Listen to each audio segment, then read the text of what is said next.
Hello and welcome. While Russia is still gaining ground in Bakhmut, the signs are more and more in the direction of a coming Ukrainian big counteroffensive. This feels right now like the calm before the storm, or like the war has entered the eye of the hurricane. This and more in this situation report.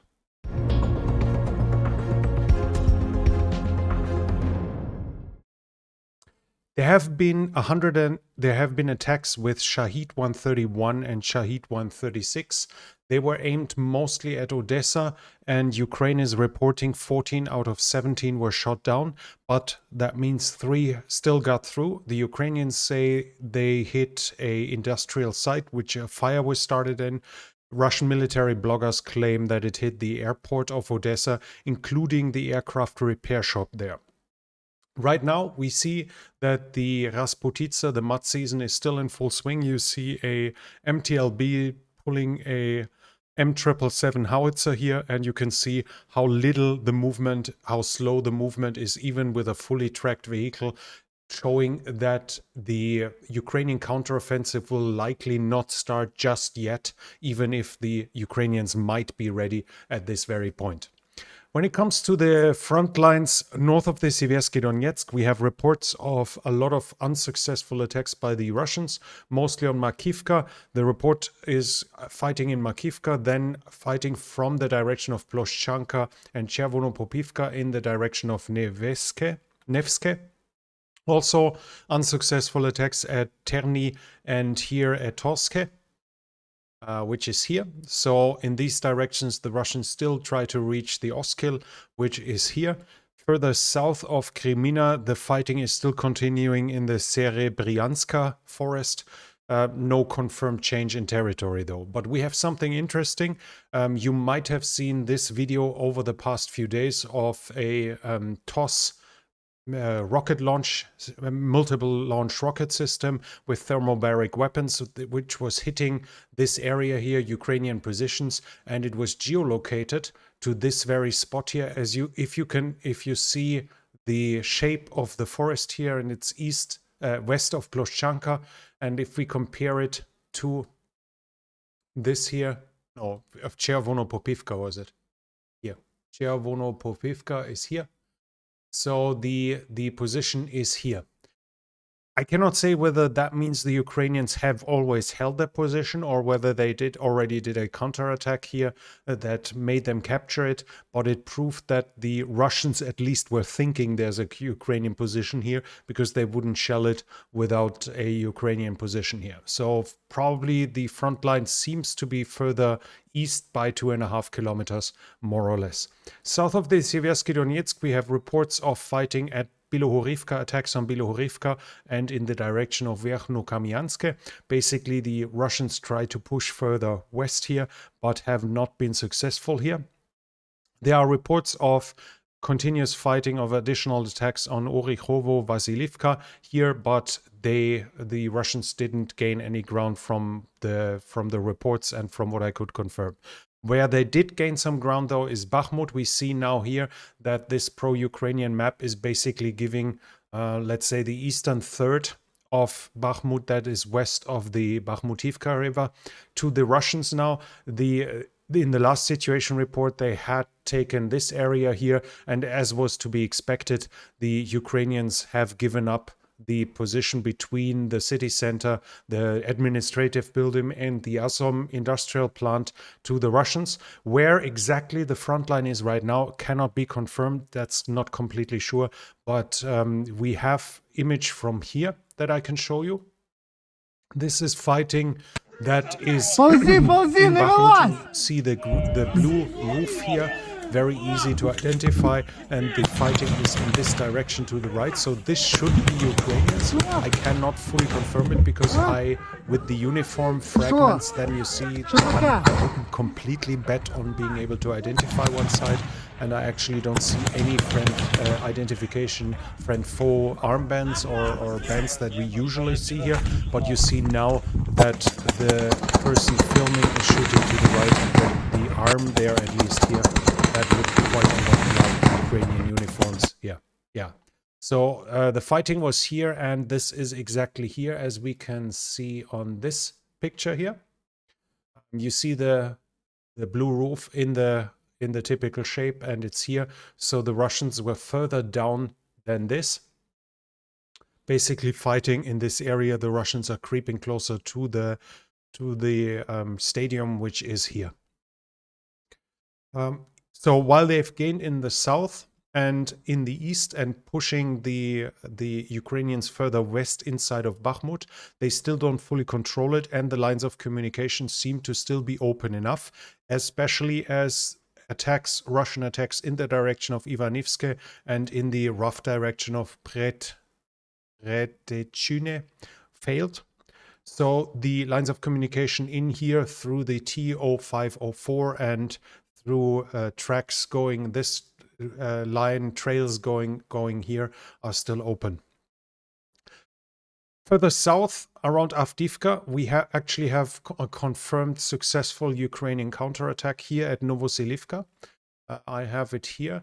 You might have seen that video of fightings. We see Ukrainians here, and that's a Russian, and thankfully this is blurred, so we don't see the victims, but the victims of the fighting. But this combat happened and was geolocalized, and it happened exactly here. You can see the shape of the town of Novoselivka, and this is here, so it must have more or less happened here. The video shows a Ukrainian counterattack storming the trenches held by the Russians.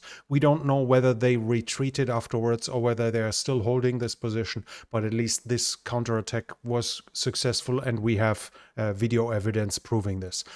Other attacks were also happening around Avdiivka. We have attacks in Novokalinove. In the direction of Novokalinove from Novobakhmutivka here. We have fighting towards Stepove. There are attacks into Avdiivka itself. There are attacks reported in the direction of Siverne, Pervovaiske, and Nevelske. In all of this, I cannot confirm fresh territorial gains. So while we see some minor Ukrainian successes, apart from Bakhmut, the Russians right now don't seem to be able to advance any further. Also in Marinka, we have reports about fighting, but there the report is also saying the Ukrainians counterattacked. Now it is kind of shouldn't be too much of a surprise that in urban combat the defending side is also attacking, but increasingly it looks like the Russians seem to be slowly shifting towards a defensive stand outside of Bakhmut. That hasn't fully transferred yet. So we still have Russian attacks, but they get weaker and weaker, at least it seems. In Vuhledar, there is one attack reported, and after that, Wargonzo, the Russian military blogger that I often refer to, reported that the Russians are trying to go north from Mikilske to bypass Vuhledar and basically do a turning maneuver, forcing the Ukrainians out of Vuhledar in this regard. Along the southern front, we have no confirmed ground fighting, but reports of artillery duels.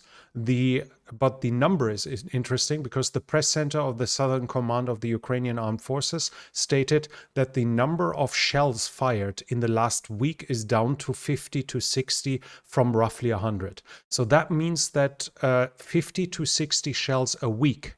When we talk here about shelling along the whole front line, I don't know, I can't talk about you, but I was expecting more than 1 or 2 grenades every time into Kherson, when we hear that Kherson was shelled, when we hear that Berislav has been shelled or something like this. So apparently the Russians are really down to basically just keeping the Ukrainians on their back foot. As you can imagine, if you have a permanent threat of artillery shelling and 1 or 2 grenades a day already caused that permanent threat, because you know that any time a grenade might come out of the clear sky and hit you, that keeps you on the edge, that prevents you from fully resting, that prevents or at least makes it more difficult to do maintenance tasks, to do repairs, to do training.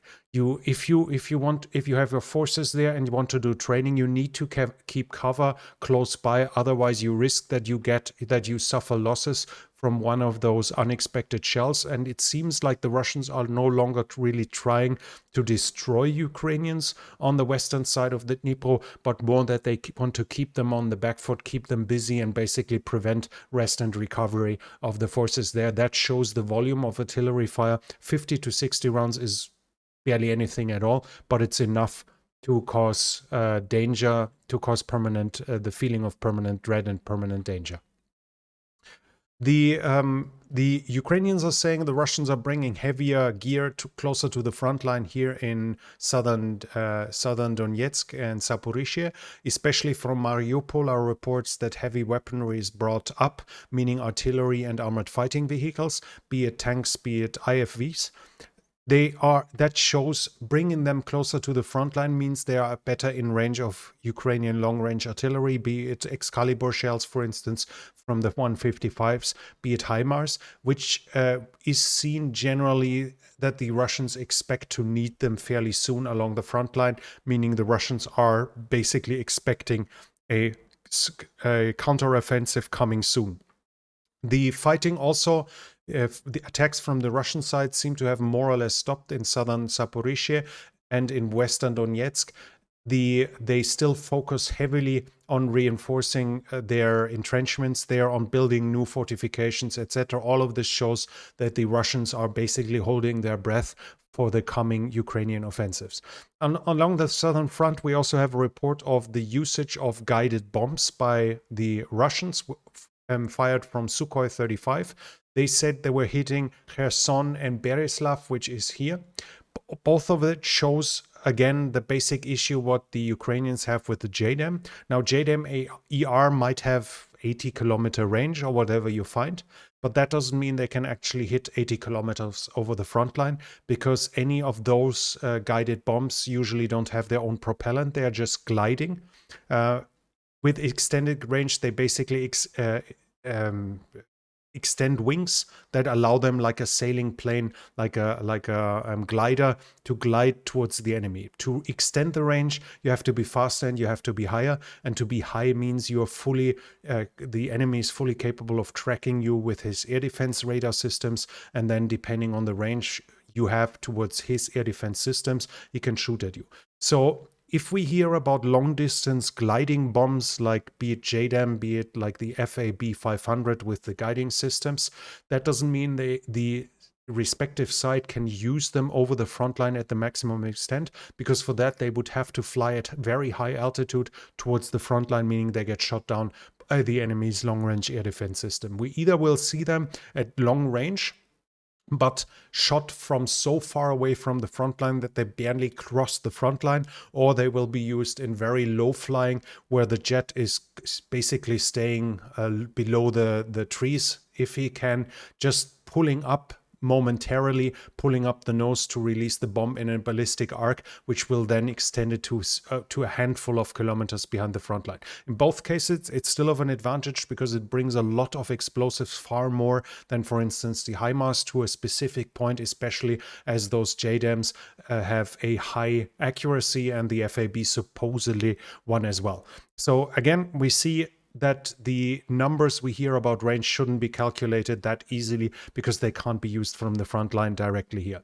When it comes to the general situation right now, Riba, which is regularly referenced here on the channel, it's a Russian military blogger system network, high quality reporting when it comes to the graphics. Deeply pro-Russian. There are some rumors that one of them is like working for the government, and I think he has now its own TV show in Russia. So they are pro-Russians, but they are doing interesting and high-quality reporting when it comes to the mechanical side. Obviously, they are still doing propaganda. They are saying, according to their informations and estimations, Ukraine has finished its preparation for the counteroffensive. It could begin within the next few days. In this regard, we can expect that they probably won't happen right now, as long as the Rasputitsa is happening, as Ukraine will likely, if we're honest, only have this one shot.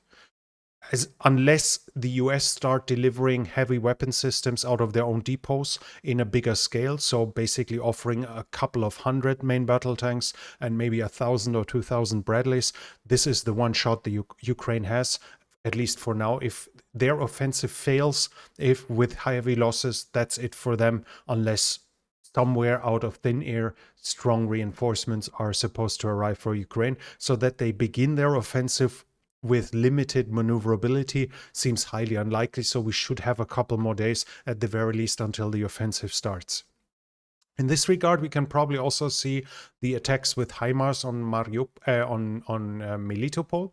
Melitopol is, over the last few days, has been shelled several times with HIMARS, especially the train station, as Russia's logistics is focused mainly on trains. Destroying train station is a good preparation for a potential offensive, as both it'll hinder the supply, so ammunition, stuff like this, which has to be unloaded somewhere. It'll impede this, it'll make it more difficult, but at the same time, Russia's strategic reserves, especially once we are not talking about wheeled vehicles like, for instance, BTR-80, tracked vehicles will be much faster and much more reliably transported with trains over a longer distance. So if, for instance, a strategic reserve here is being used against Ukraine for a Ukrainian offensive, it has to go down here with a train, which will not even take a day, whereas driving through here with tracked vehicles might lead to breakdowns and will take a lot of effort to bring them there. So you would expect strategic reserves to be deployed by trains, so taking out train stations, the train network will be of use for a coming offensive too. So this might be another sign of a coming offensive, especially as the trains in southern Ukraine have to come over the bridge of the Kerch Bridge, as there's still no connection from the train lines close to Mariupol further east. The only connection that existed was here, and it's still not in operation because it's under fire from the Ukrainian side. On the Crimea, we have here an example that there are still problems with the bridge. We see here work that is happening on the railroad bridge. They are still not done, and they are supposedly still having trouble, and there are reports of long waiting times for trucks over the road bridge, as Russia's explanation was that the attack on the Kerch Bridge was done by a bomb planted in a truck. Of course, there are some out there, you will find them on Twitter or wherever, that claim that something else did it. I have not seen any proof, and that story with the truck seems credible enough to me that at least I take it as a working theory. I don't have facts that you don't have in this regard. But if this is actually the truth, if it was a truck, then obviously from the Russian side they must prevent it from ever happening again, which can only be done by a massive increase in controls when it comes to anything that rolls over the bridge, to make sure it's not blowing them up again. This will slow down transport, so the ferries are also still in use to make up for that, but all of this is not helping the Russian supply system in the south here. We have images here of fortification work that is being done. It's on the Crimean Peninsula here. All of this is fortifications that we see here that are being done in preparation for the defense of Crimea. That shows us, when we're talking about Crimea, you will hear some analysts saying that the conquest of Crimea is impossible for Ukraine. This at least shows that the Russians wouldn't agree. This doesn't mean that Ukraine will conquer Crimea. Far from it. But when you hear talks that it is impossible, you should remember that the Russians themselves think it is a distinct enough possibility to pour in resources to create defensive works to prevent such a conquest, and that only makes sense if you actually have a certain possibility, at least a possibility higher than 0%. There was more partisan activity in Melitopol. There was an IED attack on Maxim Sparev. He was the head of the occupation government in Akimovka, which I think is a suburb of Melitopol or something, but he was severely injured. Melitopol is still the focus of Ukrainian partisan activity. Barely a couple of days pass without reports of attacks happening there. When it comes to the mobilization, we have news from the British Defense Ministry. They believe that Russian government wants to create new PMCs. So basically mercenary companies that are easier to control. We've talked a lot on this channel about the differences and the infighting, the rivalry between Prigozhin and the Ministry of Defense. This is obviously not to the liking of the Russian government, and they seem to think that by creating new PMCs, they will be more successful in this regard. But that shows us that the military concept, the usability of PMCs is apparently good enough for Russia to want to have the intention to continue using them, while obviously the political side, the control of them was not to their liking. So it seems, if the British Ministry of Defense is right, it seems that they want to do something about this. We have a video here from Prigozhin, where he supposedly met volunteers. You will see there are some on the left and some on the right, and you can see look in the faces and you can see the age. I've read some description like everyone's 50 or either a gopnik. I think gopnik is like a derogatory term of somebody a little, you could say, like unemployed or something. I'm not completely sure, but I'm pretty sure you can Google it. Like it's not a positive term. You see how old he here is, but at the very least we see roughly at least 100, maybe 200 men that supposedly are volunteers here. So when we talk about the past, when the past reports were how many men Prigozhin might be able to recruit, at least we see that to some degree his recruitment is successful and is still ongoing. I have no way of telling how high the numbers are that he can recruit, but at least this seems to indicate that recruiting is, at least to a certain degree, successful. So we should expect Prigozhin's Wagner to continue existing for a while, even though the strength might be declining. We have reports here that the confiscation or I guess you could call confiscation of passports is getting extended. As it says, in the past it was law enforcement and judges. Now it's also officials and employees of state-owned companies. I talked about it in the past, and I think the first report was like from July last year. Now it purely depends upon your point of view, how you want to interpret it. Whether Russia might be afraid of turncoats, of officials who want to run away and join the opposite side, whether they are afraid of people want to desert to no longer participate in the war without turning over, or whether you think that Russia might be afraid of Ukrainian or even Western intelligence agencies abducting the persons to gain some information, is purely up to you. I can only speculate as much as you, but it shows us that Russia at least sees an issue to ban persons that are not even in prison, en contraire, that are fully employed, fully a member of the Russian society, an important member, that they ban them from going abroad for vacation or for whatever. That's obviously reminiscent to the Soviet Union. When it comes to the international support, I'm not completely sure about this but so Switzerland is neutral and, according to its laws, cannot supply a nation in war. And there was attempts in the past to buy stored Leopard 2A4 tanks from Germany, and it went back and forth, and it seems, at least unless I missed something, that the political hurdle is now done to sell 25 Leopard 2A4 to the German defense company of Rheinmetall. The only thing that was still missing, at least to my state of knowledge, was that the Swiss army has to basically decommission them permanently. They have to officially say we are never going to use them again, otherwise they can't be sold on to someone else. If this is true, then Switzerland is about to hand over 25 tanks.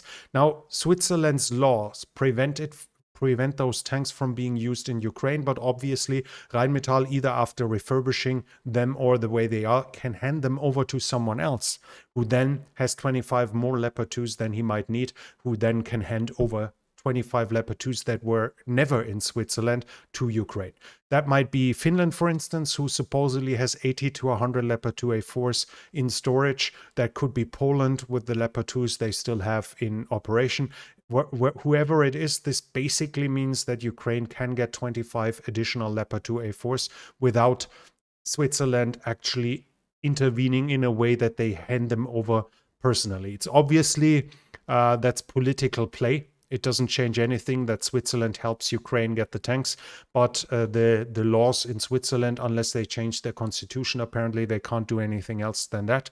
And there is still opposition inside of Switzerland to change the constitution. Obviously, there are certain parts of society fighting this tooth and nail.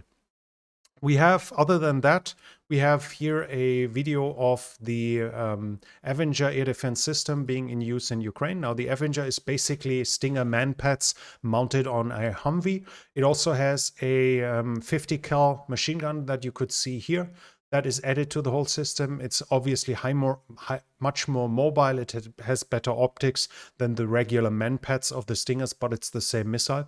So it's limited in performance when it comes to range and altitude, but still better than being carried manually and still better than nothing. This is here now in Ukraine, being used in Ukraine, and we have more here. In the past, we were talking about demining systems and so on, and here you have an example of Ukrainians using a demining vehicle. From my knowledge, this is remotely controlled, so probably from those guys here in the back. And these are, it basically carries flails that hit the ground while moving. So anything with a pressure trigger or anything like this is being detonated at safe distance from the cabin. The chains themselves can easily be replaced by simply mounting new ones. You see them here, they are being flayed on the ground, and what you can see here is how it's being used. So basically it goes one line next to the other until the whole area is cleared of mines. Should there be a magnetic mine that is not being triggered by the pressure triggers, then obviously this being unmanned, at least that's my knowledge. I'm not completely sure, but 99% sure that this is remotely controlled. Even if there is a magnetic mine, then the thing might be destroyed, but the demining crew would be safe. And then there we have a report. This supposedly shows cluster munition for 120 millimeter grenades, but the important thing is supposedly it's Israeli. Now, this is supposed to be M971. I have it here. This is an Israeli munition, cluster ammunition, which has a fairly high effect and fairly high usage. I cannot fully confirm that it's true, though. We see the black band here being here. We see that it is the coloring distances are more or less the same, but they are of different colors. I couldn't identify anything Hebrew on it. The colors are different, but that doesn't mean they have to be the same. Obviously, they can be repainted depending on the nation. This could be a training grenade or anything like this. So while it might be true, I'm not fully able to confirm it. And obviously, should it be true, it's completely unknown where it comes from. Has Israel delivered it themselves, itself? Have other nations handed it over with Israel's permission or against it? Israel is in the tough spot that it's the majority of its population probably supports Ukraine, that the politicians themselves seem to be generally in favor of Ukraine, but the harsh reality of realpolitics is preventing Israel from doing anything, as Russia's influence in the region is massive, and should Russia free-handedly arm states like Iran, like Syria. Iran, who is receiving Sukhoi 35 now, like Syrian air defense systems could basically shut down most of the civilian air traffic in over Israel. And right now, Russian air defense systems mostly stay off when Israel flies air attacks inside of Syria. Should Israel openly support Ukraine, obviously all of this will change. So Israel is in the tough spot of not being able to support, even if they want to, not support with military weapons, which isn't necessarily an indication of their real sympathies, but that leads to us barely able to see Israeli weaponry in Ukraine. So whether I cannot fully confirm whether this is actually the M971, but if it is, then I have no idea where it came from. That's it from me for now. I hope this was interesting for you. If it was so, please leave a thumbs up. Leave your comment. What do you think about Israel's situation, about the current situation in Ukraine? How long do you think Bakhmut will be able to hold, and when will the Ukrainian counteroffensive start? All of this can lead to interesting discoveries, to good discussions, and it obviously helps a lot with the algorithm. Also, if you're new here, I would like to invite you to subscribe to the channel, hit the bell icon so you don't miss future videos. And this channel is only possible because of the support from viewers like you. So if you like to support the channel, you can do so by the means in the description. Thank you very much to everyone already supporting the channel. That's it from me for now. Thank you for watching, and I'll be back.